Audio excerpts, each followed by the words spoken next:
Bonsoir à tout le monde. Ça fait un grand plaisir encore de vous retrouver ici ce soir pour notre session de juillet.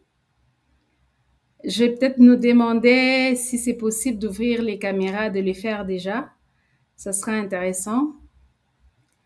Pour ceux qui ne le peuvent pas, il n'y a pas de souci. Bonsoir Lila, bonsoir Lila. Il y a déjà, bonsoir Robert.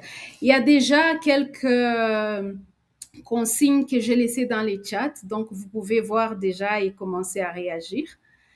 Donc, je disais que je nous souhaite à tous et à toutes la bienvenue pour cette session où nous allons parler d'un sujet très, très important, même si beaucoup de parents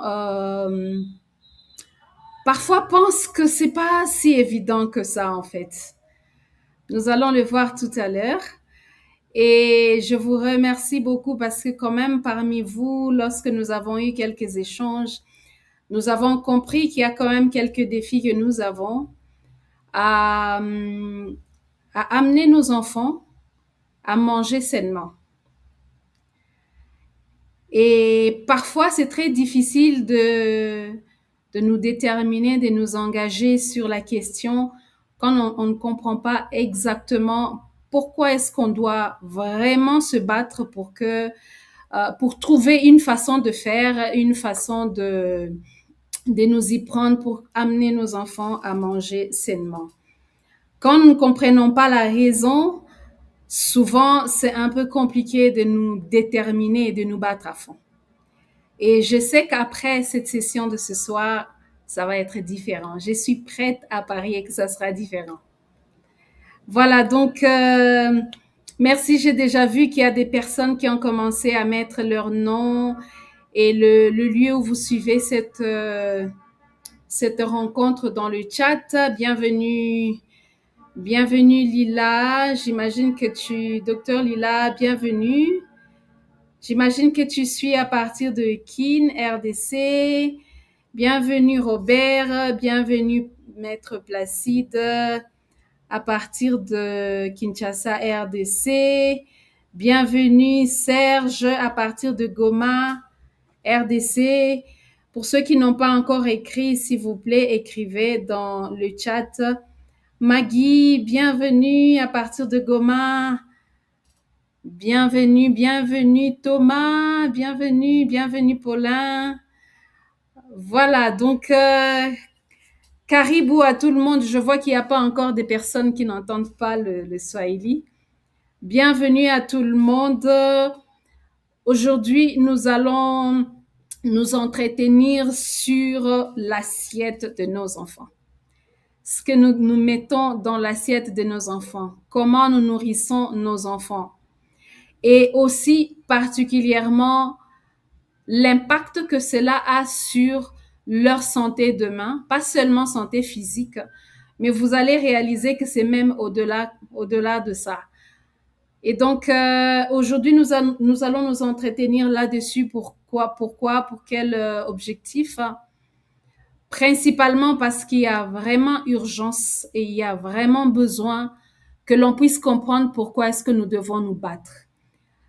Tout à l'heure, notre oratrice va nous parler encore un peu plus en détail sur les objectifs, hein, mais de manière assez globale, c'est important que nous puissions comprendre pourquoi est-ce que nous devons nous mobiliser à fond et nous battre pour que l'assiette de nos enfants soit différente là où il y a besoin de différences.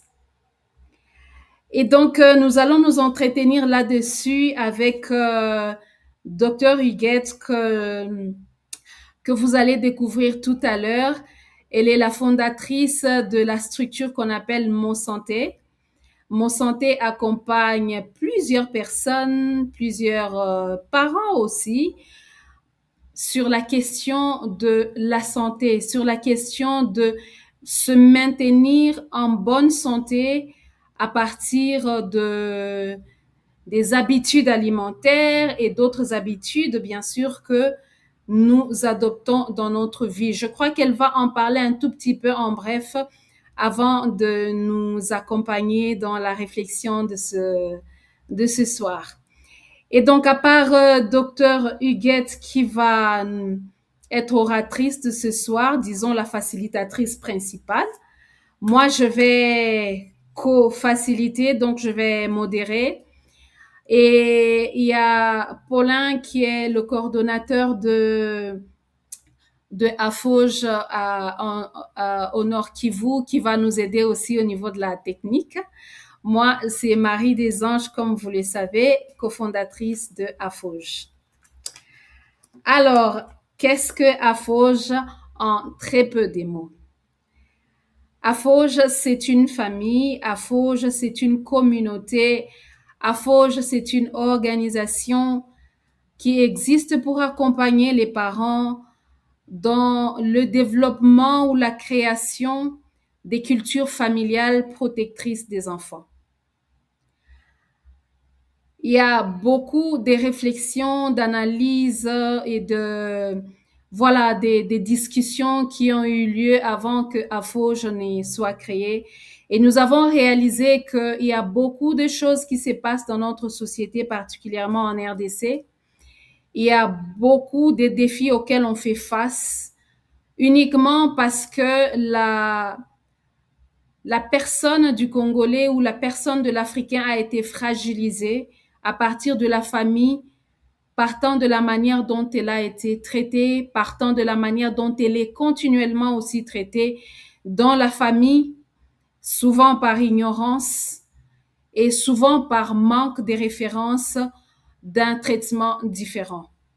Et nous avons réalisé qu'il y a vraiment besoin d'accompagner les parents à s'arrêter sur la question pour voir, décider une nouvelle façon, une manière différente, consciente de traiter les enfants au sein des familles qui leur permettent en fait d'être ces citoyens des qualités sur lesquelles les sociétés peuvent compter pour se développer et particulièrement sur lesquelles la RDC, notre pays et l'Afrique en général peut peut compter pour se développer. Voilà un peu en bref ce que c'est qu'AFOJ, pourquoi est-ce qu'AFOJ existe. Paulin va peut-être mettre encore dans le chat le lien du site web de AFOJ. Si vous avez besoin de connaître un peu plus ce que nous faisons, vous pouvez aller sur notre lien, notre site web ou bien sur nos différents comptes Facebook et consorts pour en savoir un peu plus. Donc, rapidement, nous allons encore faire un petit exercice, notre habituel exercice de check-in auquel vous êtes maintenant habitués. Dans le chat, je vais vous poser une question que nous allons écrire rapidement. Nous allons prendre vraiment 3 minutes pour faire ça. C'est un exercice de connexion entre nous, mais c'est aussi un exercice de connexion vis-à-vis de soi-même. Alors, voici la question. Quelle est la chose, si aujourd'hui on vous posait la question de savoir la chose dont vous êtes le plus fier, qu'est-ce que vous direz? Quelle est la chose dont vous êtes le plus fier? Ça peut être quelque chose que vous avez réalisé dans votre vie. Ça peut être quelque chose qui vous est arrivé. Ça peut être quelque chose que vous avez reçu. C'est à vous de choisir. Mais partagez-nous, c'est quoi la chose dont vous êtes fier aujourd'hui quand vous y pensez. Voilà, elle peut être actuelle, elle peut être quelque chose qui est passé, ça peut être quelque chose qui est en cours, donc dites-nous rapidement dans le chat si on peut faire cet exercice. Moi aussi, je vais faire l'exercice avec vous. Nana, ça fait longtemps, ma chère. Devenir maman, waouh! Merci beaucoup, Nana, pour ça.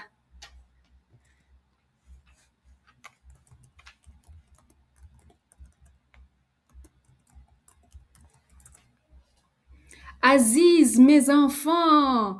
Waouh! Merci beaucoup, Aziz, et ça fait plaisir de te voir, Kaka. Ça fait vraiment plaisir. Maman Florence est fière d'être une maman. Merci beaucoup, Maman Florence. Barbara est fière de ses études. Merci, Barbara. Oh, Médard! Bâtir un foyer et voir ma progéniture. Merci beaucoup et ça fait vraiment plaisir de te voir là, Médard. Docteur Lila, être maman. Merci beaucoup. Je suis fière d'être papa en présentiel de mes enfants. Waouh, merci beaucoup. Merci Robert. Merci beaucoup. J'attends encore de quoi est-ce. Nous avons encore 1 minute pour faire l'exercice. Paulin, je suis fière de ma famille, fière d'être mari et papa. Super, merci beaucoup de partager ça. Est-ce qu'il y a quelqu'un qui n'a pas encore partagé là-dessus?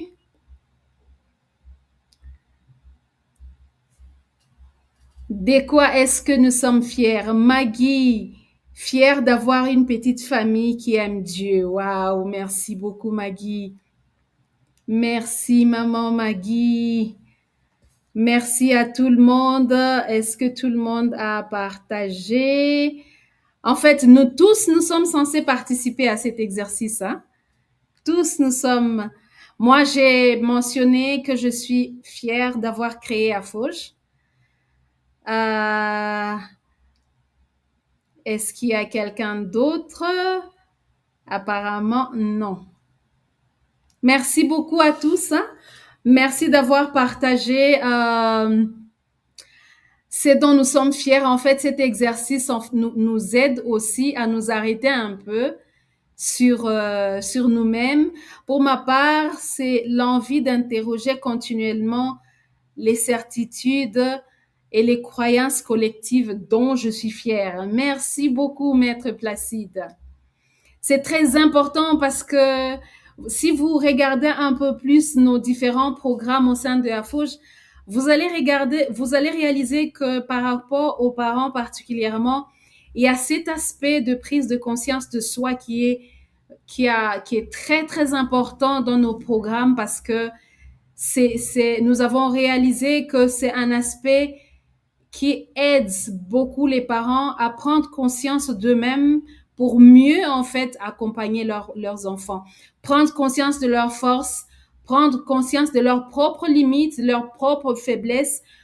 Par exemple, pour demander un soutien, il y a plusieurs parents qui ont témoigné là-dessus afin de pouvoir mieux accompagner leurs enfants dans cette tâche noble d'éduquer nos enfants. Ce n'est pas toujours évident. La bonne volonté est là. Nous voulons que les enfants soient les meilleurs. Nous voulons que les enfants soient heureux, épanouis, qu'ils réussissent leur vie. Mais parfois, ce n'est pas toujours évident que dans nos attitudes, nous puissions leur donner en fait cette référence ou bien tout ce qu'ils attendent de nous pour pouvoir développer ça. Et parfois, en tant que parents, parce que nous avons aussi nos bagages, nos blessures, nos vides, nous avons parfois besoin de soutien, mais nous ne pouvons pas demander ce soutien si nous ne sommes pas conscients que nous avons besoin de ce soutien. Et donc, un des exercices que nous faisons habituellement aussi, c'est cet exercice de prise de conscience de soi. Thomas, le regard tourné vers une assiette d'un démuni, un enfant. Merci beaucoup. Merci Thomas. Merci pour ça. Voilà, donc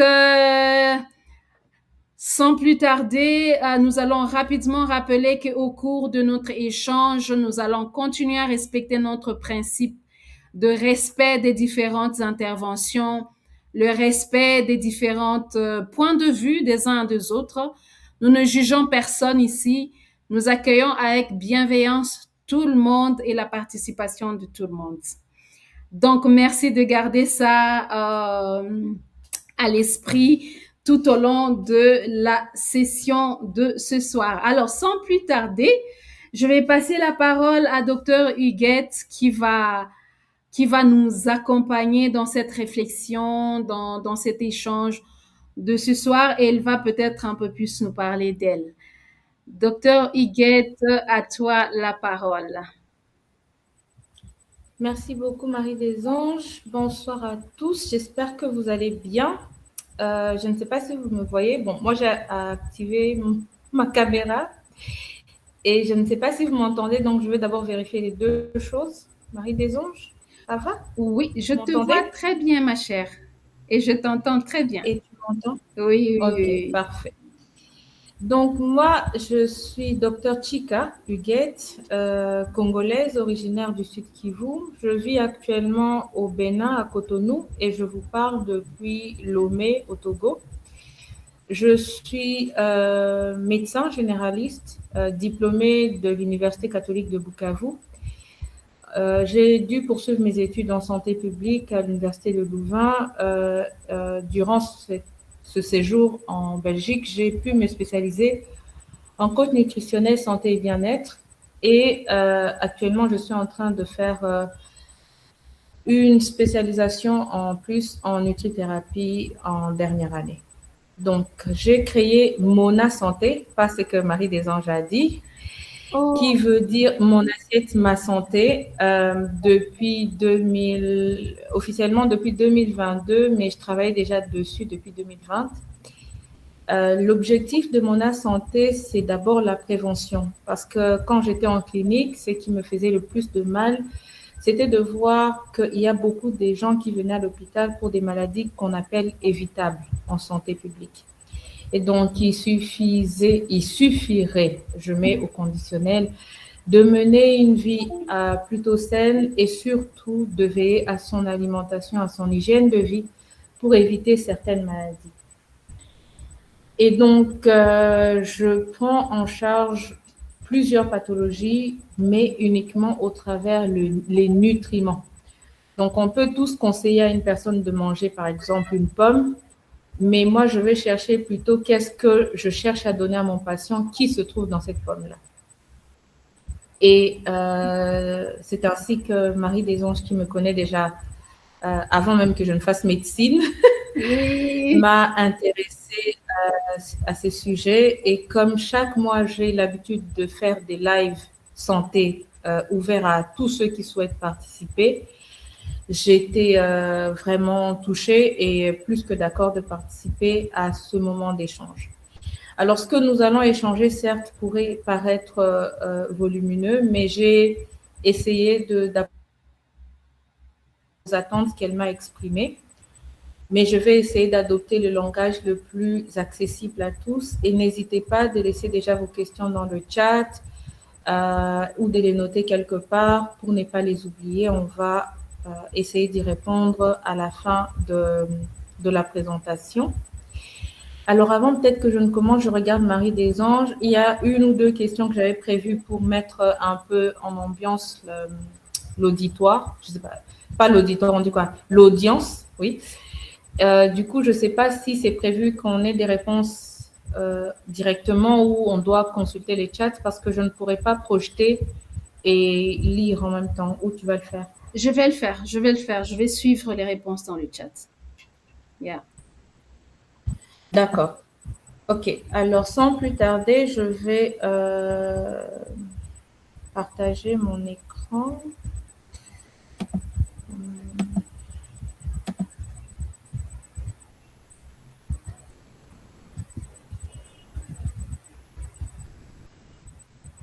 D'accord. Est-ce que ça s'affiche de Oui, votre oui, côté? oui, ça s'affiche. C'est très, très visible. Ok. Et donc, comme vous voyez sur notre titre ici, nous allons apprendre à construire la santé de nos enfants, leur santé de demain, au travers leur assiette aujourd'hui. Parce que vous allez comprendre que manger n'est pas qu'une question de ce qu'on a mis sur l'assiette, mais comment est-ce que les autres paramètres viennent contribuer à la santé de demain. Et donc, mon rêve, mon souhait, c'est que en sortant, à la fin en tout cas de ce partage, que je puisse répondre à 5 questions que voici. Pourquoi est-ce que l'alimentation des premières années est importante? Même si vous avez déjà des adolescents, vous n'avez plus des projets d'avoir des enfants tout petits, mais vous avez des amis, vous avez des frères et sœurs, vous êtes peut-être responsable quelque part où vous êtes en contact avec des jeunes parents, c'est toujours important d'avoir les bons conseils à leur donner. Comment faire aimer les aliments sains à un enfant sans jamais le forcer? Vous allez comprendre pourquoi forcer n'est pas toujours la meilleure solution. Comment faire pour que lorsque l'enfant refuse de manger, est-ce qu'on menace avec un coup de bâton? Est-ce qu'on propose une punition? Qu'est-ce qu'on doit faire? Comment nourrir différemment un nourrisson, un enfant, un adolescent? Donc, je vais vous proposer différents plans. En fonction de l'âge de vos enfants, vous allez choisir ce qui vous convient. Et terminer par les erreurs qu'on commet souvent sans nous en rendre compte dans l'alimentation de nos enfants.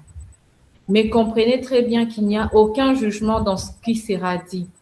Nous avons simplement cherché ce que dit la littérature, les grandes écoles de neurosciences, nutrition, nutrithérapie, etc., pour vous apporter les plus des réponses possibles. Donc, voici le plan que nous allons suivre. Sans plus tarder, on commence avec le premier point. Pourquoi est-ce qu'aujourd'hui, on parle autant de nutrition chez les enfants? Et donc, il y a quelques chiffres qui sont quand même importants, bien qu'on n'a pas besoin de les retenir. Mais ma question est, quel pourcentage d'enfants, selon vous, de moins de 5 ans, souffrent de retard de croissance dans le monde? Est-ce que c'est 10%, 40%, 23%, 60%? Et là, c'est le monde, pas l'Afrique ou l'Europe, vraiment dans le monde entier. Marie des Anges, tu checkes pour moi Oui, donc, le chat, comme ça on va se contenter même de la première réponse. super. Donc, dans le chat, s'il vous plaît, qu'est-ce que vous en pensez? Mettez le pourcentage que vous pensez être correct. Qu'est-ce que vous en pensez? Moi aussi, je vais essayer. Hein? Moi, je vais, je vais vraiment essayer parce que je n'ai pas fait de recherche là-dessus aussi. Ok.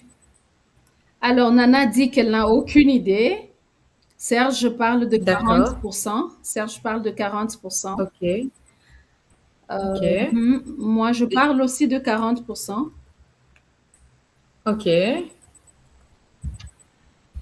Alors, c'était 40% en 1990. Ce n'était pas très loin. 1990, je pense que presque tous ceux qui sont là, peut-être étaient déjà nés à l'époque. Et donc, à cette époque-là, 40% effectivement d'enfants de moins de 5 ans souffraient des retards de croissance. Mais actuellement, il y a quand même une certaine évolution puisqu'on en est à 23,2. D'accord. Et ça, ce sont les publications des données de 2024, mais publiées en 2025. Donc, c'est vraiment les plus récents. Et donc, même si on a quand même en presque, combien? On est en 2026, donc en 36 ans, pratiquement, on a quand même réduit de près de 18% le retard de croissance. Mais pourquoi est-ce que moi, je commence à parler de retard de croissance alors qu'ici, on parle de nutrition? Mais parce que ça reste important de savoir que quand on parle de 23%, c'est quand même 150 millions d'enfants. Ce n'est pas rien. Il y a des pays où ils n'ont même pas 150 millions d'habitants. Vous imaginez le nombre d'enfants en retard de croissance. Mais dans ce chiffre-là, il y a 42,8 millions qui sont trop maigres pour leur taille. Ce n'est pas encore les retards de croissance, mais ils sont trop maigres. Donc, il y a des parents qui peuvent dire, oui, mon enfant, il est juste mince comme ça, mais en fait, s'il est trop maigre, c'est un problème. Mais il y en a maintenant qui sont trop gros. Ils sont maintenant à 35 millions en surpoids avant l'âge de 5 ans. Et il y a beaucoup de parents qui viennent vers moi et me disent, oui, elle ou il a juste une bonne santé, bébé chou, hein, comment on les appelle, les bébés choux, bébé, tout ça. Des appellations assez mignons, mais sans se rendre compte en fait qu'on est en train déjà de couvrir un problème.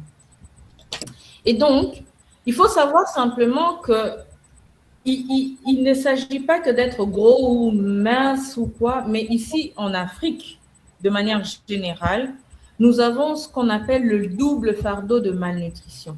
Donc, nous pouvons avoir un bébé qui paraît gros, mais qui est en dénutrition. Et nous pouvons avoir un enfant qui paraît avoir un poids normal, mais qui est en carence de fer, de ceci, de cela.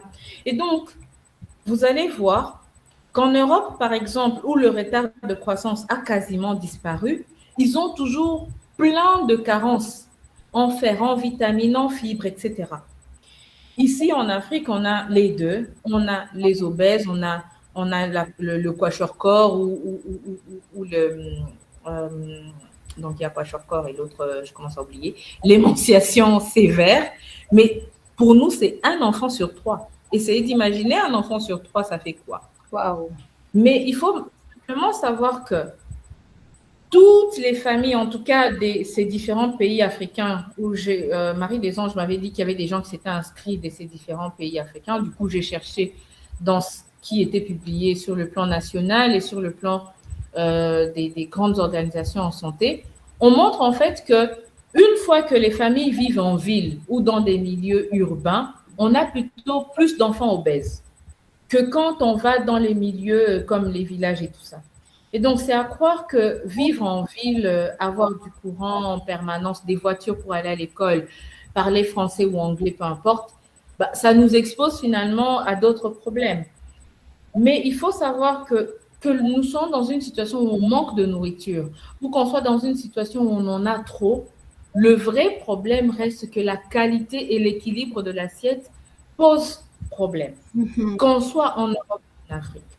Et donc ici, le problème n'est pas lié simplement à ce que nous mangeons, mais à trois grands piliers: le cerveau, l'immunité et le côté relationnel avec la nourriture. Commençons par le cerveau parce que c'est lui le boss, c'est lui qui nous dicte. Il faut savoir que quand vous commencez à sevrer votre bébé, les nourritures que vous lui proposez vont construire son architecture neuronale. Son cerveau va pouvoir enregistrer en mémoire que, ah oui, le piment, c'est comme ça, le sel, c'est comme ça, le sucre, c'est comme ça, l'aigre, c'est comme ça, etc. Mais aussi, son corps va le plus tôt possible commencer à lutter contre les allergies, les intolérances, etc. Et donc, il faut savoir que aujourd'hui, on a beaucoup de gens qui ont des problèmes intolérance au lactose ou je ne sais pas quoi. Il y a aussi une relation entre quel moment est-ce qu'on a introduit l'aliment. Parce que le plus tôt on introduit quelque chose, le plus tôt notre cerveau enregistre comme quelque chose d'acceptable à notre milieu. Notre système immunitaire se développe aussi en fonction du contact qu'on a avec les aliments. Et ça s'est défini les 1000 premiers jours de la vie de l'enfant. Et donc, si durant les 1000 premiers jours, on a gardé notre enfant comme dans un milieu propre, on les nettoie tout le temps, les gels hydroalcooliques, les serviettes, le bébé n'a même pas le droit d'aller marcher à quatre pattes là où il y a la poussière, on se bat avec la nounou, bah, ça va être un bébé à problème après, parce qu'il n'aura pas développé son immunité. Après, je ne dis pas qu'il faut jeter le bébé dans la toilette, mais vous voyez un peu l'équilibre à avoir. Oui, c'est très important, la relation bouche et tout, que les enfants développent. C'est quelque chose de naturel. Mais après, il y a aussi le côté relationnel. La façon dont on nourrit un enfant façonne sa relation à la nourriture, à son corps et même pour la vie. Et donc, si par exemple, on a déjà une maman qui va faire disons, qui va faire un peu la difficile par rapport au makayabou. Je prends les makayabou, c'est les poissons salés. Hein? La maman va dire, ah, ça me rappelle de 96, on ne mange pas ça, moi je n'aime pas. Son enfant, en grandissant, comment est-ce que cet enfant va aimer les poissons salés? Ça va être un peu plus difficile. Et donc, si par exemple aussi l'enfant voit que papa boit de la bière tous les jours, il va inscrire ça comme quelque chose de normal, de naturel, parce que papa, c'est son héros, c'est son modèle. Et donc, ce que papa fait est normal. Je suis désolée de donner au papa la bière et aux mamans les poissons salés, mais voilà. pas de caricature, ok? Et donc, D'accord. ce n'est jamais qu'une question d'assiette, ok? Et donc, qu'est-ce qu'on doit manger pour manger juste? Ici, je ne vais pas citer l'avocat, je ne vais pas citer le riz, mais plutôt les quantités, la qualité, le moment et la relation à la nourriture. Il n'y a aucun aliment qui est mauvais, ok? Il y a, c'est vrai, des poisons qui sont dans la nature. On ne va pas donner ça à son enfant. Mais tout ce qu'on est censé manger, même le Christ, il a dit, si vous êtes croyant, si vous n'êtes pas croyant, ce n'est pas grave, je vous informe, le Christ, le Fils de Dieu, il a dit, ce n'est pas ce qui entre dans l'homme qui est mauvais, c'est ce qui sort. Pour dire quoi? Si l'enfant doit manger la salade, la petite vidéo que Marie des Anges nous a mis au-dessus, manger les fruits, les légumes, les machins. On dit, OK, on va manger les légumes comme les chèvres, comme ça on va rester mince.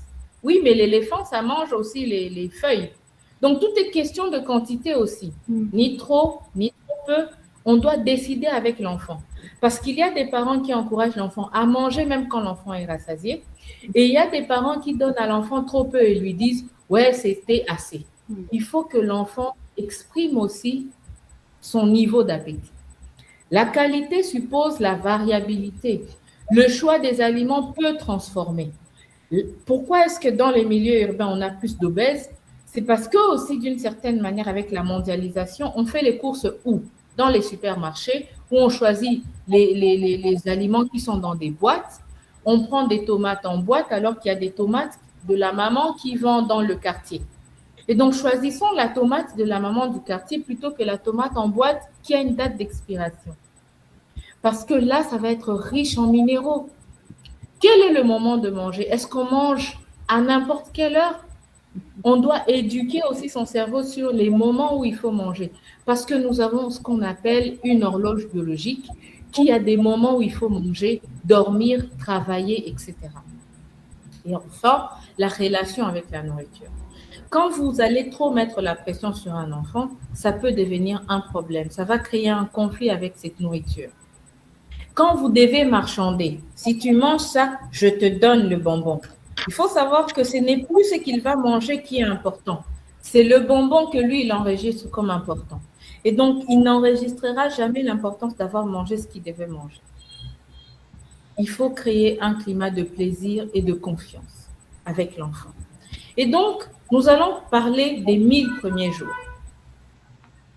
Une petite question, parce que j'ai parlé des chiffres et des tralala. Selon vous, il faut que l'enfant goûte à un aliment combien de fois pour qu'il commence à l'accepter, voire à l'aimer, selon vous? Dans le chat, s'il vous plaît, 3 fois. Placide nous parle de 3 fois. OK. Les autres, combien de fois? Moi, je pense 8 à 15 fois. OK. Yeah. Réponse B, 3 à 4 fois pour Serge. Pour Paulin, ça dépend. OK. Pour Aziz, 2 fois.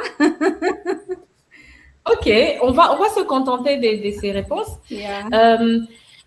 Parce que, en fait, il faut même parfois même plus de 15 fois. En fait, pourquoi? Ce n'est pas une question d'obstination. C'est pas que l'enfant va refuser d'une part et vous allez insister, mais c'est plutôt le temps que prend le cerveau à se familiariser avec certains goûts. C'est pas toujours évident.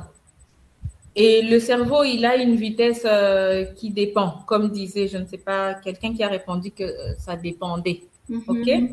Et donc, si par exemple l'enfant goûte quelque chose qui a un goût proche de l'aliment qu'il mangeait déjà comme le lait maternel, bien sûr que ça va aller très vite. C'est pour ça que quand on commence à sévrer l'enfant, on commence avec le lait en poudre et ce genre de choses qui ont un goût assez proche, plus ou moins, du lait maternel.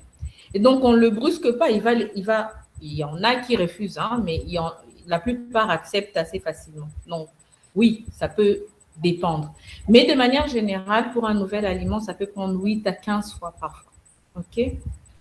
Et donc, Cette fenêtre d'opportunité, pourquoi est-ce qu'on dit que les 1000 premiers jours le sont? Une étude a été publiée récemment par Lancet, qui est une des sources très, très fiables en sciences. C'est que on a fait sur 250 millions d'enfants, on a estimé que 43% des enfants de pays à revenus faibles ou intermédiaires risquaient de ne pas atteindre leur plein potentiel de développement en raison de retard de croissance et de la pauvreté infantile précoce. Et donc, ça, c'est une donnée que l'OMS utilise même actuellement pour réétudier ces politiques et ainsi que l'UNICEF et les autres. Et donc, il faut savoir que dès la naissance jusqu'à l'âge adulte, le cerveau de l'enfant va se développer progressivement. Son immunité va se mettre en place et tout. Et ce qui sera construit ou ce qui sera abîmé pendant cette fenêtre est difficilement réparable. Donc, si on a construit une bêtise, on risque de grandir avec cette bêtise. Si on a abîmé quelque chose qui fonctionnait déjà, on risque d'abîmer cela d'une manière irréversible sur le plan biologique. Et donc, c'est prouvé scientifiquement, et ça, ce sont des données vraiment récentes. Et on te dit même, on nous dit même qu'un enfant qui aurait eu des problèmes d'alimentation avant ses 5 ans risque de voir ses potentiels intellectuels ne pas se développer de manière optimale. Et donc, peut-être qu'à la naissance, vous aviez mis au monde un enfant au QI élevé, et parce qu'il n'a pas mangé correctement les 5 premières années de sa vie, il devient un peu moins intelligent en grandissant. Et donc, il faudrait savoir aussi que la capacité d'un enfant à développer une certaine intelligence, bien qu'il y a maintenant plusieurs formes d'intelligence, dépend aussi de son alimentation. Et donc ici, on a 4 étapes déterminantes. La grossesse, allaitement, diversification, première habitude. Le goût va se façonner. Il faut savoir que même le bébé dans le ventre de sa maman, il perçoit les saveurs au travers le liquide amniotique, mais c'est à partir du 3e trimestre passé à cet âge-là qu'il peut commencer à avaler les liquides amniotiques. Pendant l'allaitement, c'est que maman va manger, va transmettre le goût au niveau du lait maternel, les épices, etc. C'est pour ça que pour des choses comme parfois certains médicaments, on dit si vous êtes une femme allaitante ou une femme enceinte, il faut éviter, puisque pas que forcément ça va avoir un effet sur la santé de l'enfant, mais sur le plan du goût, il va percevoir le goût de, je sais pas moi, d'un antibiotique, amoxicilline, machin. Il va percevoir ce goût d'antibiotique. Je pense que tous ici, on a été malade une fois. Et quand on prend certains produits, quand on va uriner, on a l'impression que ça sent fort, le médicament. Ou quand on transpire, on sent le médicament. Et donc, le bébé, il est soumis aussi à ces variations. Si vous êtes une maman qui aime manger très épicé, l'enfant va être familiarisé aux épices. Ce qui fait que si aujourd'hui, on vous apporte un enfant belge ou français dans une maison d'une maman de la Tanzanie, je prends la Tanzanie parce que là, il y a beaucoup d'épices et j'adore les épices, hein, ce n'est pas une critique. Mais ça va être un enfant qui aura du mal à manger avec les enfants de son âge qui sont en Tanzanie parce que ceux de la Tanzanie goûtaient déjà aux épices depuis le ventre de leur maman. Et donc, la relation qu'on a avec les aliments dépend aussi de ce côté environnemental. Alors, à partir de la diversification alimentaire, à ce moment-là, notre cerveau, comme je le disais, il va développer ses capacités à percevoir les saveurs. Donc, n'hésitez pas à varier l'alimentation. Si vous êtes une famille où on mange comme à l'époque où on était jeune, on disait, nos frères nous disaient, on mange quoi à midi? On disait, on mange les Notre Père. Ils savaient déjà que c'est les riz et les haricots, par exemple. Et donc, il faut comprendre que pour des questions organisationnelles, financières, etc., on se sent obligé de manger la même chose tous les jours, sauf les jours de Noël et de Pâques. Mais pour un enfant qui est en train de grandir, en tout cas pour ses 5 premières années de vie, la diversification détermine quelle personne elle sera demain. Et donc, les premières habitudes créeront les préférences, les rythmes, les rapports au repas. Donc ici, j'attire déjà l'attention des mamans et des papas qui vont venir me dire « Oui, mais mon enfant, il aime que les McDo. » Il a commencé à manger les McDo à quel moment? Il n'est pas né avec un McDo dans la bouche. Et donc, le cerveau, il apprend les goûts, comme on a dit, depuis le ventre maternel jusqu'à la sortie. Et donc, sachez quand même que les préférences du sucré, lui, il est quand même inné. il rassure. Il a déjà il s'inscrit en premier au niveau du cerveau. Et naturellement, on rejette la mère. Et ça date de la préhistoire, parce que la mère, l'amertume était reliée au danger, un peu comme le bruit, au danger, etc. Mais ce n'est pas des défauts de caractère. Ça peut se forger aussi avec le temps. OK? Le premier lait qui sort du sein de la maman s'appelle le colostrum. Il est de couleur jaune et c'est très lourd comme ça, contrairement au lait de tous les jours. Ce lait-là est vraiment sucré. Et ça fait que quand votre bébé il sort du ventre, il est perdu, il a peur, il ne comprend pas ce qui se passe, il y a trop de lumière, il y a trop de bisous, tout le monde l'aime, tout le monde l'admire, il n'aime pas ça, il pleure. Et que la maman le met au sein, ça le rassure. Dès que le bébé est malade, le bébé se cogne quelque part, la maman le met au sein. Dès que le bébé est triste, malade, on le met au sein. Nous enregistrons cela. Et c'est pour ça que quand vous devenez adulte, surtout pour les femmes, vous gardez ce souvenir que le goût sucré, c'est le goût de la consolation. Au premier cœur brisé, ah, il m'a déçu, machin, vous vous réfugiez dans votre pot de crème glacée. Ce n'est pas un défaut de fabrication, c'est plutôt quelque chose qui était inné, mais qu'on ne maîtrisait pas. On n'a pas pu gérer dès le bas âge. Et donc, on parle de notre système immunitaire. Le microbiote, si vous voulez, ce sont nos microbes partenaires, amis, avec qui on a signé un contrat. Ces microbes vivent en nous, nous aident à digérer, à maintenir notre système immunitaire aussi longtemps qu'ils nous aident à nous défendre contre les plus mauvaises formes de microbes, si vous voulez. Mais maintenant, en fonction de comment on va naître, comment on sera alimenté, on a déjà un microbiote différent, un système immunitaire différent. Les enfants qui naissent par les voies naturelles de la maman, qui sont des voies pleines de microbes gentils, ça leur donne déjà une protection de la tête aux pieds. Pour les mamans qui sont ici et qui ont eu l'expérience de la césarienne et de l'accouchement par voie basse, je pense que vous avez remarqué que les enfants qui naissaient par césarienne, on met des gouttes dans les yeux de l'enfant, contrairement aux enfants qui naissent par voie basse. Parce que ceux qui naissent par voie basse, les microbes du tractus génital, vaginal de la maman, contiennent des microbes qui l'immunisent en fait. Donc, pour les mamans ici qui aiment faire les bains intimes, arrêtez ça. Vous tuez votre protection. C'était une parenthèse. Et donc, une fois que le bébé est sorti, la maman lui donne le sein pour le bébé qui a eu la chance d'avoir sa maman en vie. Et donc, ce bébé voit encore son système immunitaire se renforcer. Contrairement au bébé qui a perdu sa maman à la naissance ou un bébé qui a été abandonné par sa maman, le fait de ne pas être exposé au lait maternel affaiblira son immunité. Et dans nos pays en Afrique où nous sommes sujets à des guerres et à des situations catastrophiques qui font que les mamans ne peuvent pas toujours avoir leur bébé, ça a un impact. Et donc, il est important de voir comment est-ce qu'on va fixer les préférences. Et l'exposition, c'est la meilleure façon. Pas une exposition où on donne à l'enfant dans son assiette, sur sa petite table, les brocolis avec le poisson. Non. Mais plutôt, on fait en sorte que l'enfant, dès qu'il commence à manger, qu'il mange à la table avec les autres adultes et il les voit manger la même chose. Et donc ça, cette exposition aide l'enfant à apprendre en associant, en voyant que papa le fait, que maman le fait, et qu'ils ont l'air de trouver du plaisir dans ce qu'ils font. Et donc, l'ambiance familiale aussi est très importante. Alors, parlons un peu des cellules graisseuses, mais vraiment rapidement. Ce n'est pas la suralimentation ni la restriction qui vont, comment dire, l'objectif, c'est de contrôler le poids de l'enfant, mais aussi de lui offrir une alimentation qui reste équilibrée. Donc, pas des régimes pour les enfants. Il y a beaucoup de parents qui viennent dire, oh, les régimes, il ne faut pas faire ça.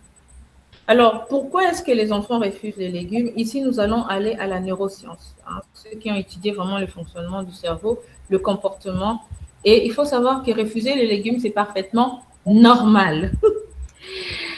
Il y a beaucoup de légumes qui ont un arrière.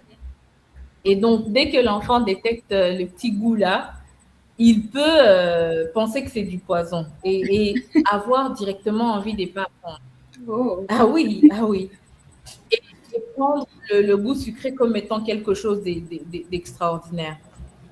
Et souvent, c'est vers 2 ans, l'enfant, il bouge, il commence à explorer son environnement, il commence à dire oui, non quand il veut, parfois même non à tout, même pour des choses qui sont bonnes pour lui. Et donc, il faut savoir que leur regard va éviter spontanément les fruits et légumes non familiers. Donc, s'il n'a jamais vu cette couleur, cette forme, etc., il aura tendance à refuser parce qu'il est méfiant. Et c'est un réflexe de sécurité. OK?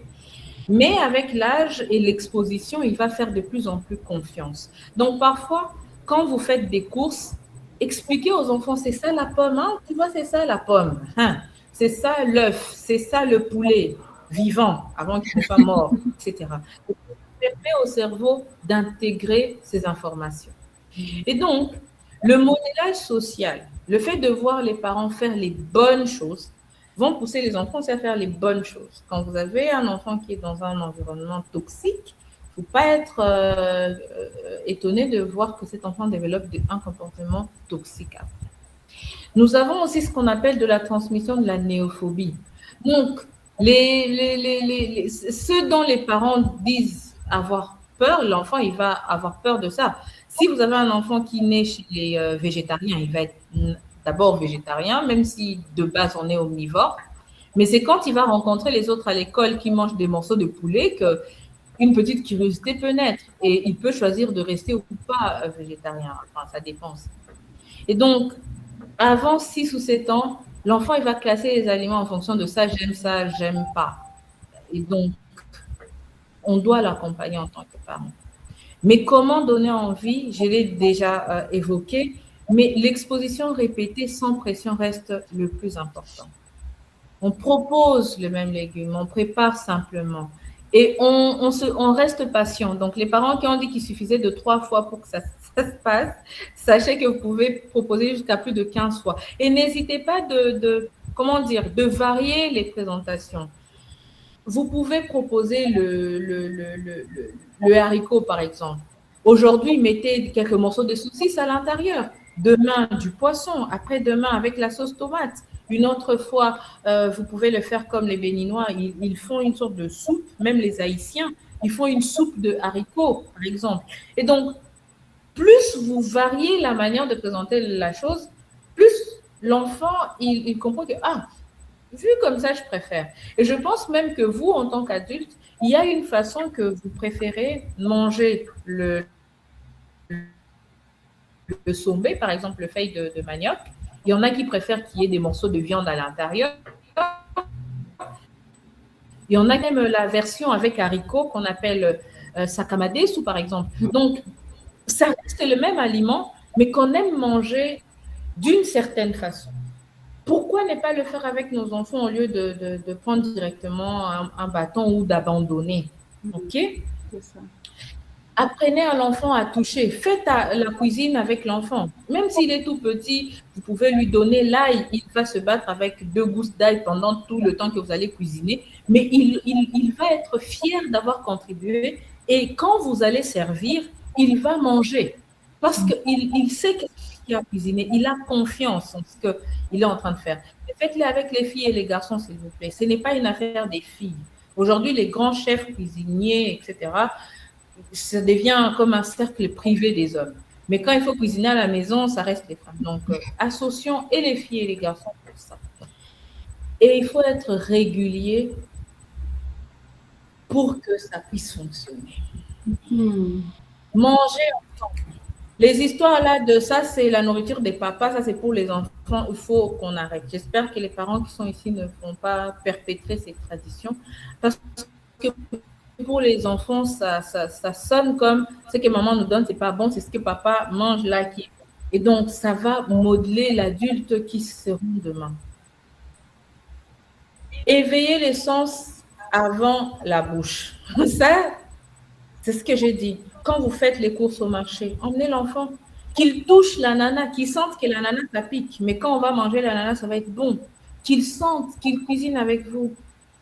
C'est tout leur sens qui vont leur donner envie.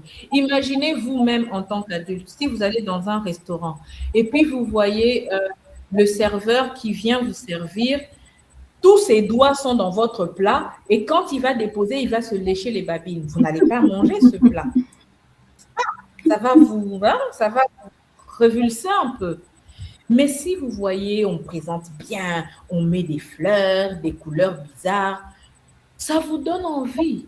La présentation, on commence, en fait, vous savez, la salivation, c'est le début de la digestion. Quand vous mangez brutalement sans avoir salivé, vous aurez même du mal à avaler le foufou, je ne sais pas quoi, ça va descendre un peu plus difficilement. Et donc, l'exposition visuelle, sensorielle, l'odeur, ça sent comment ce que vous avez cuisiné. Il y a des gens, quand ils préparent, tu as la nausée. Tu te dis, mais ils vont manger quoi? Ça ne sent pas déjà bon. Et donc, tout ça, c'est important. Les textures. Il fallait manger des carottes, mais vous servez à l'enfant une carotte qui est toute molle. Est-ce qu'il va avoir la même adhérence à cette alimentation? C'est autant de questions.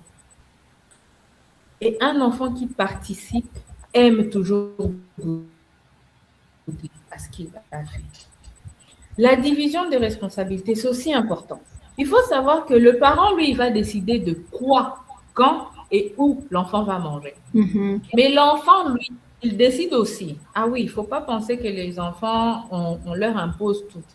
Parce que lui, il va décider de combien il va manger et si il va manger ce qui est proposé.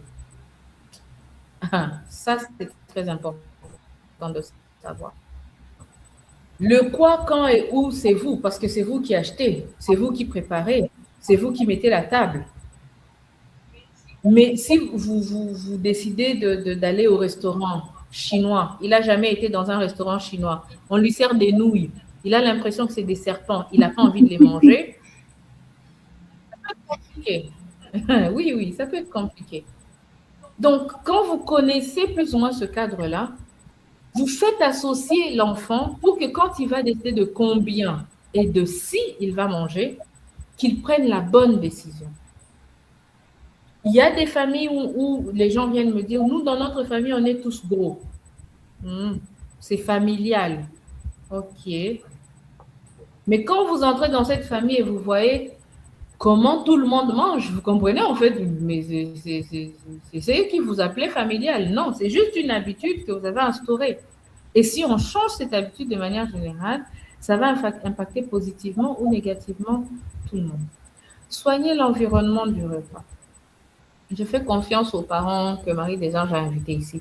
Mais sachez quand même que la présentation, les couleurs, etc. Surtout pour un enfant qui a un cerveau qui doit se développer, ne lui donnez pas toujours des choses qui ressemblent à une couleur terne. Hein? Un foufou qui est tout blanc avec une sauce qui est toute verte et ou rouge. C'est tous les jours la même chose. Son cerveau, il ne va pas décoder les autres aspects. Faites-lui une salade colorée. Mettez de l'arc-en-ciel dans sa vie, c'est très important.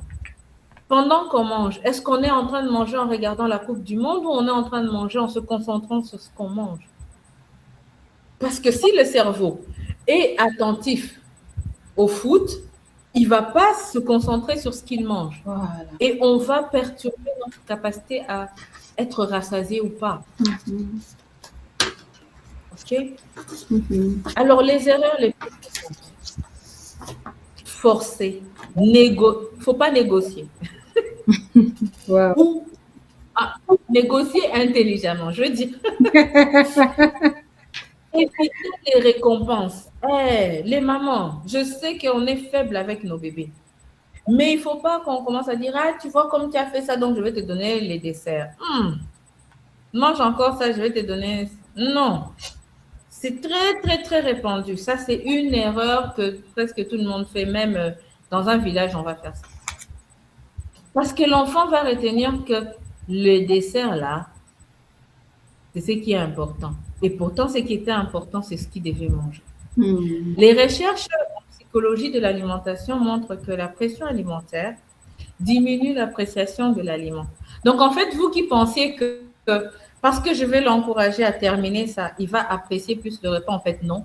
Il va en plus détester ça parce que vous l'avez forcé, parce que vous avez marchandé avec ce petit bout ou que vous l'avez promis une promesse. D'accord? Donc, on évite ces trois choses. La deuxième erreur, c'est devenir cuisinier à la carte. Donc, vous devenez le restaurant, n'est-ce pas? Et c'est l'enfant qui doit dicter ce qu'il va manger. Aujourd'hui, je sais pas quoi. Il faut éviter ça. Parce que c'est vous qui décidez de quand, où et quand. OK? Ou le fait que vous devez avoir déjà, nous, les parents, hein, je nous regarde, je ne nous vois pas. Mais les parents là qui sont trop réseaux sociaux, eux, ils ne peuvent pas rater les tweets de je ne sais pas moi quel politicien ou quel je ne sais pas qui. Laissez les téléphones à côté. Les enfants, ils vous regardent, ils font ce que vous faites. Pourquoi vous allez interdire à votre enfant d'utiliser son téléphone à table quand vous l'avez? Parce que simplement vous êtes parent? Parce que c'est vous qui cherchez l'information de la pluie qui va tomber juste après le repas? C'est très important de prêcher par l'exemple. Et donc, évitez de vous laisser avoir par ces petits enfants. Si vous cuisinez à la carte, vous allez vous fatiguer, vous allez vous stresser. Et votre vie est déjà pleine de stress. D'accord? Étiquetez votre enfant comme étant difficile ou se focaliser sur son poids. Lui là, le gros là, déjà si vous le faites à la maison, soit l'enfant va dire de toute façon, moi je suis le gros, donc je continue. Ou alors, l'enfant va tellement déprimer qu'il va développer ce qu'on appelle de l'anorexie au niveau du cerveau. Et donc, même s'il mange, il va dans la toilette se faire vomir. Et ça, c'est très, très dangereux. Il y a beaucoup de décès à cause de cette maladie.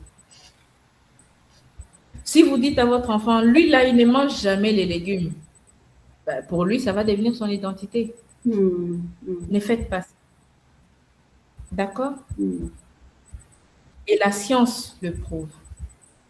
Ne faites pas aussi tout le temps l'erreur de dire comme mon enfant n'aime pas les légumes, je vais tout mixer, il aura une sorte de bouillie, il ne va pas savoir que j'avais mis les légumes dedans. Ça ne l'aide pas à apprendre. Il ne saura pas. Sous-estimer les boissons sucrées, caféinées, les temps d'écran, ça, on parle des adolescents. Souvent, quand on devient ado, qu'on regarde la télé, Canal+, ou je ne sais pas quoi, il y a tout le temps des publicités qui vont parler des Red Bull donne des ailes, de je ne sais pas moi quelle boisson. Par exemple, vous allez voir que il y avait une publicité de Sprite en 98 où on disait « Oublie ce que tu vois, pense à ce que tu bois, écoute ta soif. » Comme si la soif là, vous voyez un peu l'erreur des publicités. Mais ça fonctionne. Quand on arrive à l'école et qu'on doit passer des examens, on n'est pas concentré et puis tu as un ami qui te dit « Ah, tu n'as pas pris du Red Bull. » Moi, quand je prends du Red Bull, ou quand je prends du café ou je ne sais pas quoi. Et donc, vous allez avoir un enfant qui devient toxico, entre guillemets, très tôt. Et donc, il faut vraiment éviter ça parce que une cohorte de 4 ans a montré qu'une forte consommation de boissons sucrées prédit une dégradation du sommeil. Et il faut savoir que quand on a une dégradation du sommeil donnant un sommeil d'environ 5 heures par nuit, réduit de 15 ans notre espérance de vie. Ça va détruire son humeur. Vous allez avoir un adolescent qui est tout le temps de mauvaise humeur, une adolescente qui ne tient plus en place, et vous allez penser que c'est juste des caprices, mais c'est aussi lié à ce qu'il consomme, les risques cardio-métaboliques.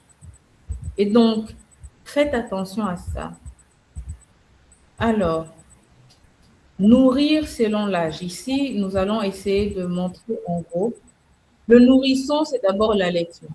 L'allaitement pour les bébés qui ont la chance d'avoir leur maman. Faites l'allaitement exclusif comme vous le savez, comme vous savez le faire. Et ici, je vais donner un conseil rapide aux mamans. Notre éducation, notre tradition, vous allez avoir votre maman, votre belle-mère, votre marraine, votre tante, toutes ces mamans expérimentées là.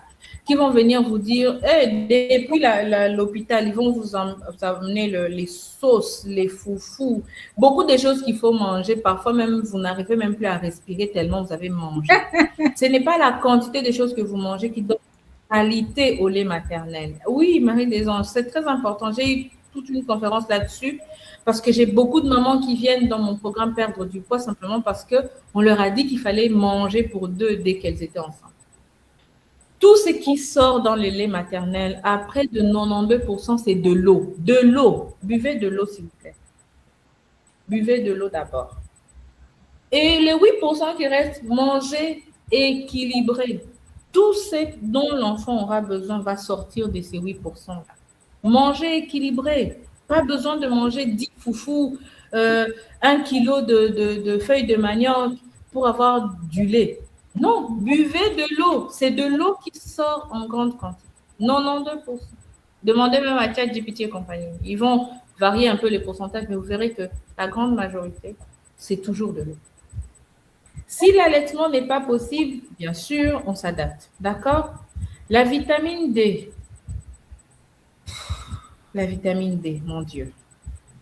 Quel est le cerveau qu'on aura d'un enfant qui n'est pas exposé au soleil? On nous dit qu'il ne faut pas mettre l'enfant au soleil avant 3 mois. Bah, l'hiver, sortez l'enfant, mettez-le au soleil, enlevez un peu toutes les couvertures, laissez sa peau en contact avec le soleil. Nous-mêmes, adultes, allons au soleil. On ne fait pas des réserves de vitamine D. On en a besoin pour énormément de choses. Et pour un enfant, pour son système immunitaire, pour sa croissance, la vitamine D est un must.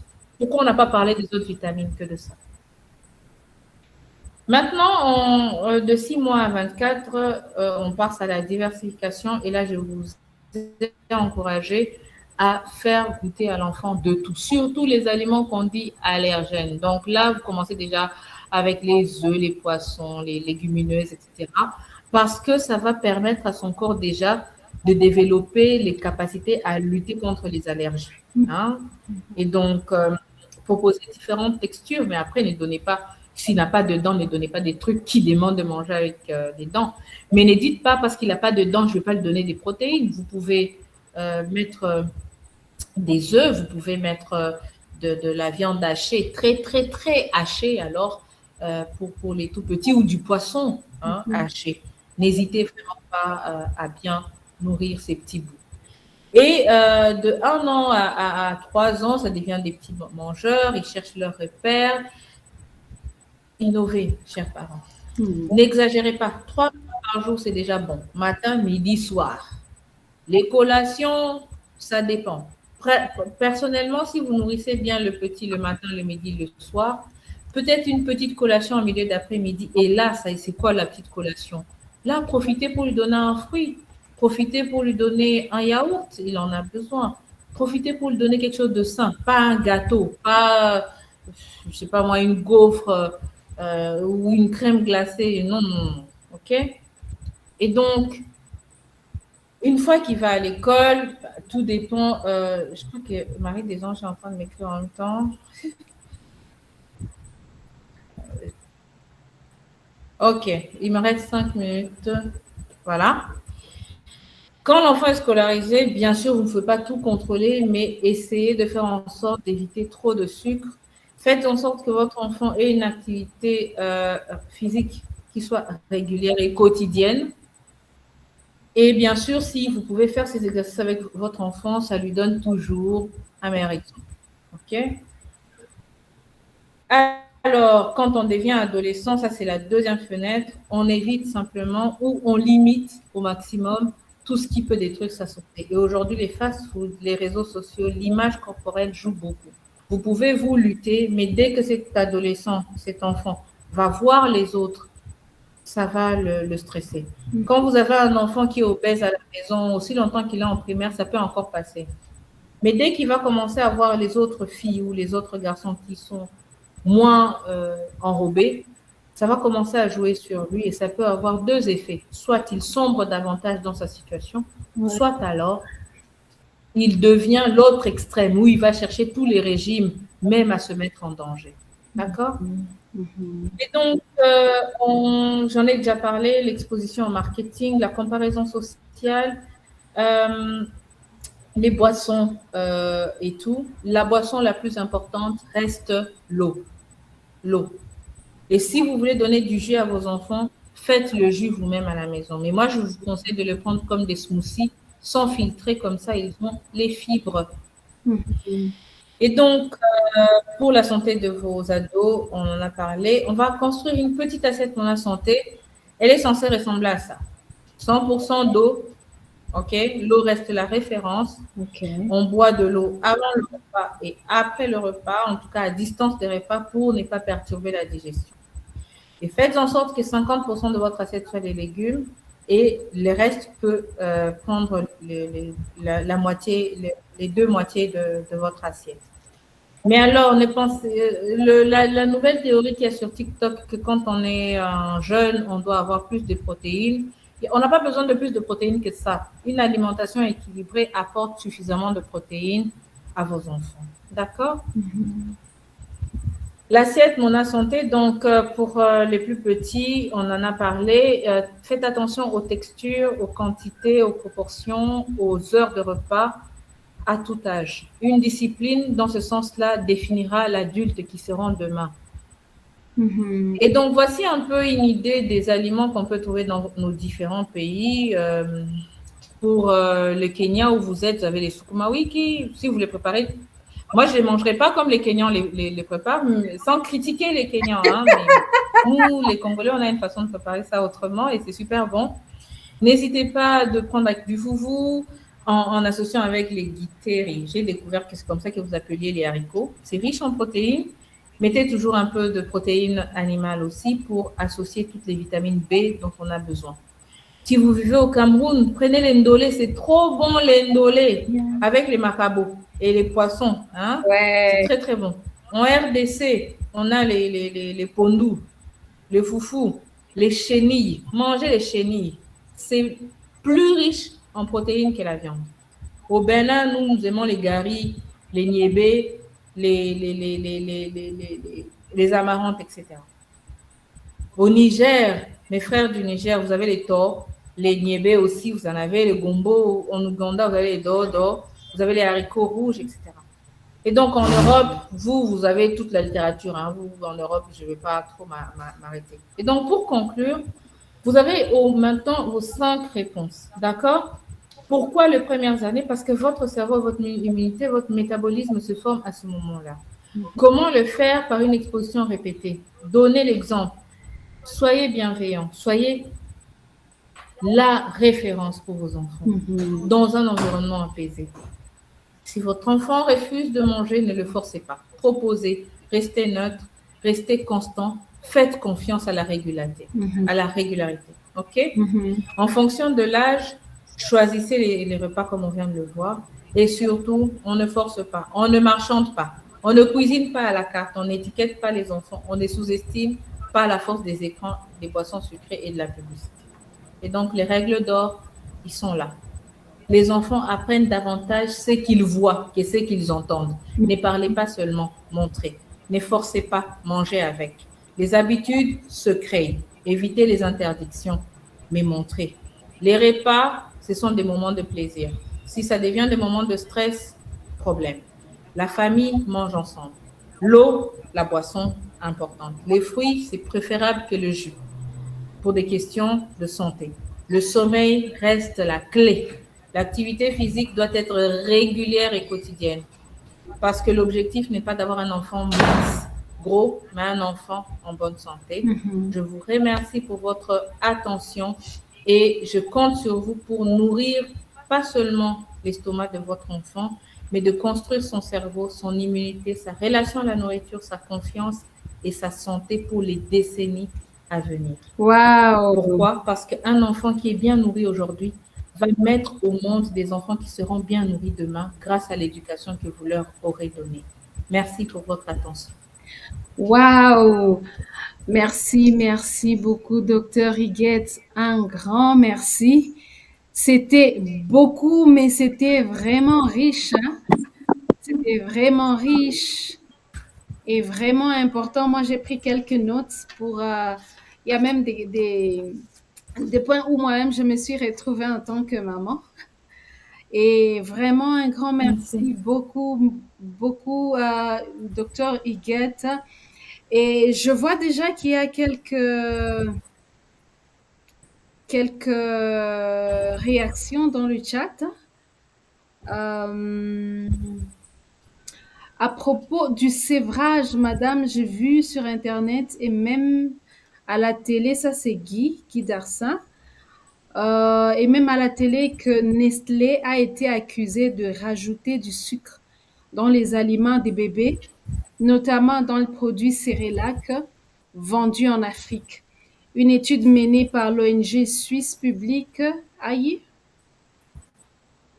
a révélé que chaque portion de ces produits contient en moyenne 6 grammes de sucre ajouté, ce qui pourrait influencer les goûts alimentaires des bébés à partir de 6 mois. Nestlé a rejeté ces accusations. Quelle attitude adopter et quels conseils donnerez-vous si cela s'avérait vrai? Ça, c'est une première question déjà. C'est vrai. C'est vrai, hein? Oh. Oui, c'est vrai. Mhm. Et même que Nestlé a justifié la quantité de sucre qu'il y avait dans les produits Nestlé des enfants en Afrique, comme quoi nos enfants en Afrique sont carencés. Wow. Hein, c'est des petits mal nourris pour qui on doit déjà ajouter les nutriments. Wow. C'est ce qui explique qu'il semble y avoir plus de choses dans ce qu'ils nous proposent que dans ce qu'ils proposent en Europe où leurs enfants ne seraient pas déjà carencés. Comme ça qu'ils ont justifié. Mm-hmm. Mais la vérité est que, effectivement, le plus tôt vous exposez vos enfants au sucre, le plus tôt vous déréglez la production d'insuline, parce que c'est l'insuline qui gère la gestion du sucre, et le plus tôt vous exposez vos enfants à développer du diabète, de l'obésité. Parce que c'est quoi l'obésité? C'est quand on a trop de graisse. Et l'excès de graisse ne vient pas du fait d'avoir mangé de la margarine, non. Ça vient du fait d'avoir mangé trop de sucre parce que l'insuline va transformer l'excès de sucre en graisse. Et c'est ça qui nous fait prendre du poids. C'est pour ça que quand on fait un régime pour perdre du poids, on fait un régime dit hypocalorique parce qu'on va puiser dans les réserves de sucre qui sont sous forme de graisse dans notre corps.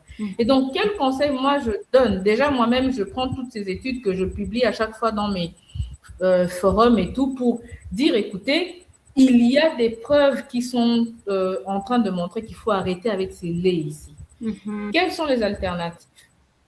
Pour un enfant qui tète encore, avant 6 mois, il doit téter naturellement. Mm-hmm. Mais après les 6 mois, si vous êtes en Europe, vous pouvez prendre les laits qu'il y a en Europe. Si vous avez des gens qui peuvent vous en acheter en Europe. Mais tout ce que vous allez acheter en Afrique, ça va être problématique.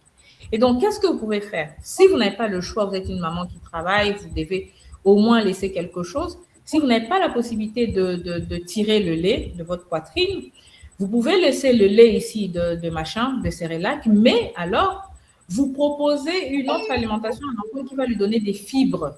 Ça peut être des légumes que vous avez réduits en purée parce qu'il est encore trop petit, il a besoin d'une texture adaptée à sa petite bouche. Et donc, les fibres-là vont permettre de réduire, si vous voulez, la libération de sucre dans le sang. Donc, c'est pour ça, par exemple, que je vous dis, manger le fruit au lieu du jus, parce que le fruit a les fibres. C'est pour ça qu'on mâche le fruit.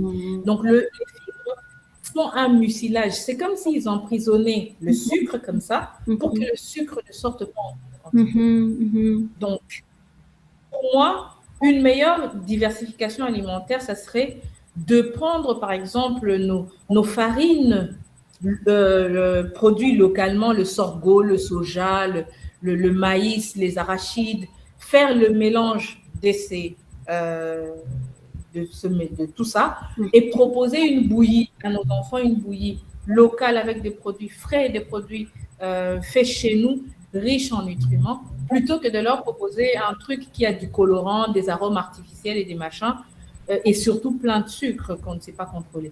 Pour ceux qui vivent, moi je suis du Congo, je ne parlais que du Congo, qui vivent à l'ouest, nous avons les chenilles séchées. Prenez les chenilles séchées, écrasées en poudre Ajoutez ces chenilles-là dans toutes les poudres de bouillie que vous donnez aux enfants. Mon Dieu, quelle extraordinaire nutrition. Et ça vous coûte quoi? Même pas $1. Wow. OK? Wow. Merci beaucoup. Merci, docteur Higuette. J'espère que Darsin, tu es satisfait. Moi, en tout cas, de mon côté, c'est le cas. Alors, et j'ai je crois, une question. Ces derniers temps, beaucoup d'enfants sont obèses. Quels conseils donner à leurs parents? Alors, je vais D'accord. directement y aller avec la prochaine question de Fallon.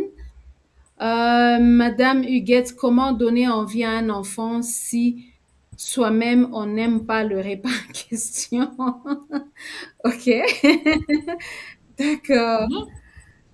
Très bien, très bien. Donc, ce sont les deux questions que je vois là. Donc, Oui. Guy Darsin dit, voilà, brillante présentation et pour la réponse réservée à ma question. Super. Alors, je te repasse la D'accord. parole. Merci. Alors, le constat, je l'ai moi-même donné depuis l'introduction sur le fait qu'on avait plus de 35 millions d'enfants en obésité déjà dans le monde de manière générale. Mhm. En fait, vous savez, quand on a quitté la Deuxième Guerre mondiale, tout le monde était en panique. On avait faim, il fallait nourrir la population. Et donc, toutes les politiques publiques étaient plutôt en mode comment faire en sorte que ma population ait le plus de nourriture possible. Mhm. Le fait d'avoir cherché le plus de nourriture possible fait qu'on en a eu trop. Hein? Mhm. On en a eu plus que nécessaire. Mhm. Et la mondialisation a fait que, OK, maintenant on a fait plein de pommes de terre. Pour que les pommes de terre ne s'abîment pas, on fait quoi? On commence la transformation. Donc on a commencé à créer des chips. Des Mhm. chips. Mhm. Et pour ceux qui ont trouvé que les chips, ce n'était pas assez, ils ont fait... il y a des chips là que les gens aiment beaucoup manger. Les Springles. Je pense que vous avez déjà vu Oui, les oui, oui, Springles. oui, Je exactement. vous mets au défi d'aller sur Internet, sur YouTube et de chercher comment est-ce qu'on fabrique les Springles. Dans les Springles, il y a tout sauf les pommes de terre. Wow. Ah, il y a plein de choses dedans, sauf peut-être ce dont vous avez besoin pour la santé. Maintenant, qu'est-ce qui se passe? Aujourd'hui, un enfant qui est obèse, vous savez, si vous quittez là où vous vivez, vous allez dans un village, vous allez compter les enfants obèses. Vous allez les compter au bout des doigts. Vous allez les compter. Mhm. Qu'est-ce qui se passe dans les villages? Ils sont pas, c'est pas parce qu'ils sont pauvres, Mhm. mais c'est parce que d'abord ils mangent une alimentation qui est assez pure. Hein? Donc maman va aller derrière la case ou la maisonnée, elle va couper les amarantes, les feuilles, les légumes, elle va les couper direct et les met dans la casserole. Mhm. Ensuite, elle va piler le manioc, elle va faire le foufou, etc. Donc tout est assez brut, assez naturel. Quand on arrive en ville, les petits déjeuners des enfants, quand je demande aux parents, vous donnez les petits déjeuners aux enfants? Oui, qu'est-ce que vous donnez? Ah, mon enfant, il mange vraiment bien les petits déjeuners. Hein? Les cornflakes avec du lait, du sucre, ou alors du pain avec le chocolat là, pour tartiner le pain, ou la confiture. Ou alors, voilà, ou alors je donne du jambon. Hein. J'aime les mamans qui sont heureuses de me dire, je donne le truc de Paris là, Un truc de saucisson Paris. des paris. Et moi, je fais, OK, pourquoi vous donnez ça? Mais parce qu'on voit que c'est ce qui se donne aussi à la télé, on prend des croissants et machin. Comment l'enfant ne va pas devenir gros? Le pain, il n'a pas de goût sucré, mais il a tellement de sucre qu'il a la même valeur énergétique qu'un bonbon. Le pain. Wow. Quand on est un peu riche, on achète tout ce qui est raffiné. Riz raffiné, parfumé. Mais le riz, quand il sortait du sol, il avait son propre parfum. Pourquoi vous le parfumez encore? Vous voyez un peu Yeah. la perversion du monde alimentaire actuel. Et donc, ces enfants obèses, il faut savoir d'abord que la plupart d'entre eux sont des victimes. Victimes de l'alimentation de la maman pendant la grossesse, Mhm. victimes de l'alimentation de la maman pendant l'allaitement victime de la diversification. Alors, si vous vous retrouvez maintenant avec un enfant qui est obèse, la première chose, c'est de ne pas le culpabiliser, de ne pas le stigmatiser, de ne pas commencer, quand vous faites la table, lui, vous le donnez seulement la salade. Il ne va pas maigrir comme ça, il va être malheureux. Ne lui faites pas faire un régime. Si vous trouvez que sa situation est très grave, faites-vous aider par des experts. Ils vont évaluer la situation de l'enfant, ils vont vous donner des conseils adaptés. Mais de manière générale, ne stigmatisez pas l'enfant, ne le traumatisez pas, ne le mettez pas à la diète. J'ai vu un parent mettre son enfant au régime du thé rouge. Je n'avais pas compris. Et il était très vénère. Non, on donne du thé rouge à l'enfant. J'étais, OK, c'est vous le parent. Ça, c'est une torture. On devrait arrêter un tel parent. OK? Et donc, on doit vraiment faire très attention. Quand on a maintenant un enfant qui est obèse, allez voir le pédiatre, allez voir un nutrithérapeute, allez voir un nutritionniste pour qu'il vous propose quelque chose qui sera adapté. Et pas des régimes pour l'enfant, mais plutôt un changement de tout votre fonctionnement. L'enfant, il ne va pas aller chercher un burger. C'est vous, le parent, qui sortez avec l'enfant pour aller chercher le burger. L'enfant, il ne va pas chercher des gâteaux. C'est vous qui lui emmenez le gâteau là où il est. Choisissez un plat pour l'enfant. Faites ce régime avec lui. Alors, comment donner à un enfant envie des choses que vous-même, vous n'aimez pas? Madame Fallon, Oui. Je suis heureuse de devoir répéter que parmi les règles d'or, il y a l'exposition par l'exemple. Si vous n'aimez pas quelque chose, vous n'êtes pas obligé de le prendre pour donner un exemple. Il y a des milliers d'aliments dans le monde. Ce que vous aimez, apprenez votre enfant à aimer cela. Vous n'êtes pas obligé de commencer à manger les ngaï par exemple, si vous n'avez jamais mangé ça. Ce n'est pas ce que je dis.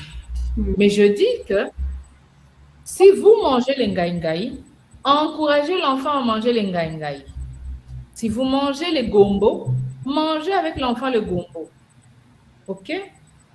Mais ne demandez pas à l'enfant de manger les gombo quand vous-même vous ne les mangez pas. Il va vous regarder, il va voir comment vous avez une tête de quelqu'un qui veut vomir. Lui-même, s'il pouvait supporter, il va vomir automatiquement. Donc, voilà ce que je peux répondre à Madame Fallon par rapport à l'exposition. Super. Merci beaucoup, Docteur Huguette. Est-ce qu'il y a encore d'autres questions? Je ne vois pas des questions dans le chat. Placide, tu veux prendre la parole, s'il te plaît, vas-y. Oui, merci beaucoup, Maria. Merci, Docteur Huguette, pour la belle présentation. J'étais en train de noter, je trouve que ça va être long pour Marie de lire tout ça. Alors, je me propose de prendre parole directement. Alors, c'est au sujet de la question de Madame Fallon. Hein. Moi, je me dis peut-être que les bons destinataires de la formation, ça devient les parents finalement, parce que c'est eux qui sont au centre de tout. Donc, plutôt que de parler de bonnes habitudes d'alimentation des enfants, il faudrait peut-être parler des habitudes d'alimentation des parents, puisque les enfants tiennent tout ça de leurs parents. Donc, c'est un petit commentaire que je voulais placer à ce sujet. Après, au départ, deuxième chose, au départ, vous avez dit qu'il se remarque que ce problème est de moins en moins visible dans les milieux ruraux que dans les milieux urbains. Moi, je me dis peut-être qu'il y a un autre aspect important derrière tout ça, c'est l'ennui qui va avec tout ce qui est technologie, télévision. Il n'y a pas d'activité de l'extérieur, les enfants ils sont exposés. Et donc, cet ennui-là, aujourd'hui, fait que le manger n'est plus une émanation du besoin physiologique, mais plutôt psychologique. On veut tout de suite une récompense à cet ennui qui est là et comment on doit se comporter face à cela, parce que les parents, ils sont tout aussi affectés par ce problème que les enfants. D'accord. Alors, vous savez, les gens qui condamnent totalement la technologie, moi je dirais oui et non. Pourquoi? Parce que moi je considère comme étant un enfant qui est né avec les deux. J'ai regardé beaucoup la télé. J'ai beaucoup appris sur le plan culturel de ce que j'ai vu à la télé ou ce que j'ai lu dans les livres. J'en rigolais même avec mon mari il y a quelques temps. Je lui disais, En deuxième année des doctorats, j'étais en train de lire la chirurgie et c'était fatigant. Et c'est à l'époque où on suivait la série Grey's Anatomy. Et donc, au lieu d'étudier, je me suis tapé 2 ou 3 épisodes de Grey's Anatomy. Et il y avait l'épisode où Meredith était face à un cas d'appendicite. Vous savez, je ne sais pas si c'était une question de chance ou pas, mais moi, j'ai suivi cette série pas pour leurs histoires d'amour, mais plutôt pour la science. Et je me suis tapé 18 sur 20 à l'examen en regardant la série. Après, ce n'est pas un truc que je conseille à tout le monde. Chacun a son niveau d'intelligence. OK? Mais pour dire quoi? Il y a dans ce qu'on peut regarder à la télé des choses qui peuvent nous apprendre, nous faire grandir et des choses qui peuvent nous abrutir. Vous pouvez aller sur YouTube et vous allez tomber sur des vidéos des gens qui mangent en désordre, qui font la publicité de McDo. J'espère qu'il n'y a pas des représentants de McDo ici, mais voilà, c'est la grande chaîne des destructions alimentaires. Mais voilà, ils vont faire la promotion de ça. Tandis que toujours sur YouTube, vous allez tomber sur des documentaires qui parlent de la bonne alimentation. Et donc, c'est la même technologie, mais les choix peuvent être différents. Et donc, ici, comment vous dites? Non, ça, c'est quelqu'un d'autre qui pose une question dans le chat. Donc, pour revenir vraiment à votre question, une question d'ennui, peut-être, peut-être pas. Mais si le parent, il va s'ennuyer de ce qu'il va donner à son enfant comme nourriture, j'espère qu'il va continuer à s'ennuyer quand il va avoir un enfant moins intelligent que les autres, moins productif que les autres. Il va continuer à s'ennuyer quand il va avoir un enfant malade, déjà à 22 ans qui lui tape un diabète de type 2, à 28 ans de l'hypertension artérielle, des problèmes de cholestérol, qui reste ennuyé. J'espère qu'il va le rester. Et donc, ici, je ne culpabilise pas des parents, qui peuvent avoir des enfants malades. La maladie, elle est multifactorielle. Il n'y a pas que l'alimentation. Hein. J'espère que je me fais comprendre. Mais il y a des choses qu'on peut éviter avec une simple alimentation. Permettez, Marie des Anges, que je vous donne un exemple. Ce n'était pas un enfant, mais c'est un cas que je rencontrais. Je viens de finir médecine, je travaille à l'hôpital des Chiriri, chez Dr Ro, et je reçois un monsieur, un vieux papa, qui arrive à l'hôpital, il est tout enflé. Enflé vraiment, vous avez les yeux qui gonflent, il est gonflé de partout. Il avait des difficultés à respirer, à parler, à marcher. Il était soutenu par son fils et il vient me voir, je suis jeune médecin, je n'ai même pas une année de diplôme.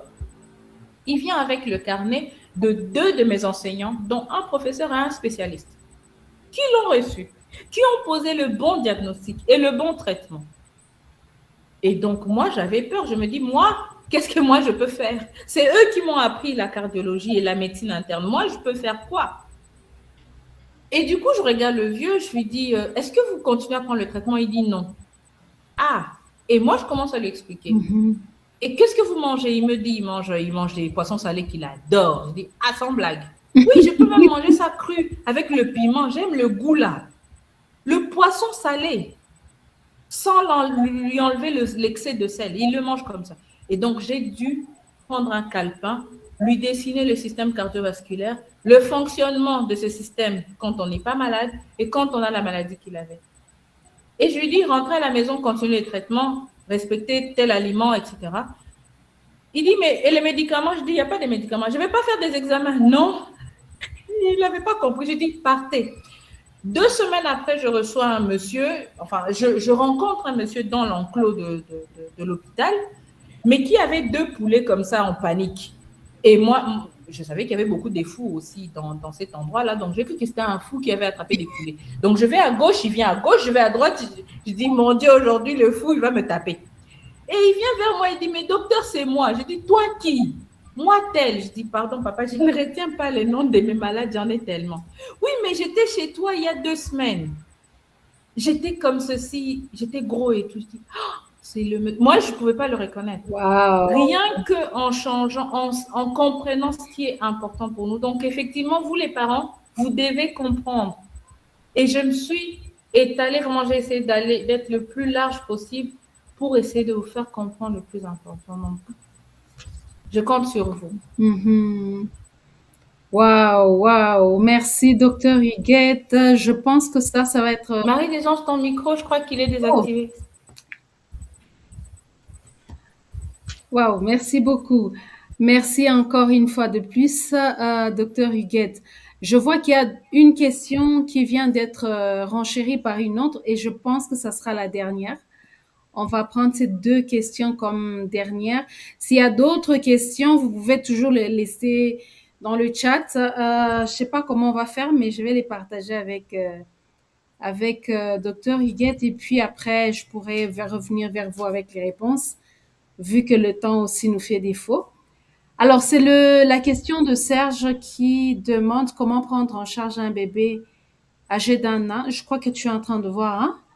Qui présente une diminution d'appétit afin de stimuler son appétit et par conséquent favoriser une prise de poids.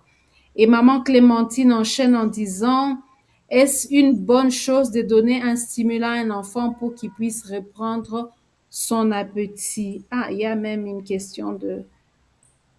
Ah, d'accord. Je préfère qu'on prenne les 2 là. D'accord. Oui, oui. Alors, il faut savoir, avant que je réponde vraiment à la question, c'est important de savoir que la sensation de faim, parce que l'appétit, ça découle de la sensation de faim, elle dépend d'une hormone, la gréline, qu'on appelle gréline, et il y a ensuite une hormone qui nous dit, là, vous êtes rassasié, ne mangez plus. Les hormones, là, elles sont produites au niveau central, donc au niveau du système nerveux central. Ça fait que quand vous avez déjà, par exemple, un enfant qui fait passer sieste ou qui dort pas correctement, on me parle d'un enfant d'1 an, je ne pourrais peut-être pas répondre correctement puisque je ne connais pas l'enfant, je n'ai pas tous les détails. Mais si, par exemple, c'est un enfant qui dort tard, qui se réveille tard ou qui se réveille dans la nuit, etc., qui n'a pas une bonne qualité de sommeil, déjà, là, on a un problème. Donc, on doit pouvoir gérer le problème de sommeil, puisqu'un cerveau qui n'est pas bien reposé est un cerveau qui va envoyer les mauvais signaux à l'enfant. Et donc, vous allez avoir un enfant qui n'a pas d'appétit, mais ça ne veut pas dire qu'il n'a pas besoin de manger. Vous voyez un peu la différence. C'est comme même pour un adulte, quand par exemple on est triste, on est endeuillé, on reste un être humain qui a besoin de manger. Ce n'est pas nous qui sommes décédés, c'est l'autre qui est décédé. Mais comme on a des soucis, on n'arrive pas à manger. Parce que notre cerveau est perturbé à cause de ces soucis-là. Donc, pour les enfants, ça arrive aussi qu'à cause des troubles de sommeil, des troubles d'attention, si c'est un enfant qui passe peut-être la journée devant les écrans ou des trucs qui le surstimulent, son cerveau, il n'a pas le temps de se concentrer, de se reposer, de produire les hormones qu'il faut au moment où il faut. Et donc, le premier réflexe que moi, je pourrais vous conseiller, c'est d'abord de faire une consultation. Parce qu'une perte d'appétit, si ce n'est pas lié à un problème au niveau du cerveau, ça peut être lié à une infection. Il y a plusieurs infections qui font qu'on puisse perdre de l'appétit. Et donc, si vous avez exclu tous les problèmes infectieux ou neurologiques, alors là, maintenant, on peut faire un plan alimentaire. Parce que parfois aussi, il y a des parents qui sont sûrs d'avoir donné les bons aliments et c'est tout à fait légitime. Ils donnent en fonction de ce qu'ils pensent connaître. Mais ensuite, une fois que vous allez leur proposer autre chose, vous allez voir qu'il peut y avoir des changements. Donc, voilà ce que je peux répondre à Monsieur Serge. Donc, essayez d'abord de voir avec son pédiatre s'il n'y a pas un problème organique ou fonctionnel quelque part. Et s'il n'y a pas ce type de problème, alors vous pouvez vous rapprocher d'un expert en nutrition ou en santé ou moi si vous voulez et on pourra d'abord faire le point sur la santé générale de l'enfant, son évolution, sa naissance, etc. pour comprendre comment progressivement lui proposer autre chose. Et donc je pense que c'est une partie de la réponse de est-ce que c'est une bonne chose de stimuler l'appétit de l'enfant? Ça dépend. Si c'est un enfant qui a, par exemple, une infection digestive, c'est normal de lui apporter une stimulation pendant une courte période. Parce que son cerveau, c'est lui qui doit dicter quand l'enfant doit avoir faim ou pas. Mais si ça devient des stimulants, son cerveau va arrêter de travailler pour laisser place à un substitut qui peut lui demander à l'enfant de manger à n'importe quel moment. Et donc, éviter vraiment d'exposer l'enfant à ça, sauf quand le médecin ou un expert vous propose cela. Et est-ce que cela vaut pour tous les enfants de moins de 5 ans à demander riba? Oui, je Qu'est-ce pense. qui vaut? Ce que tu viens de dire. Le problème d'appétit. Je pense, Isabelle, c'est ça?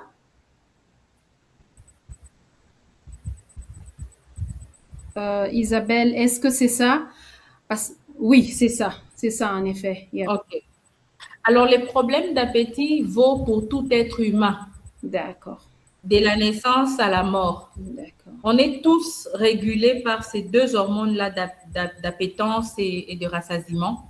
Et si on dérègle cela, on prend soit une prise de poids, soit on dépérit.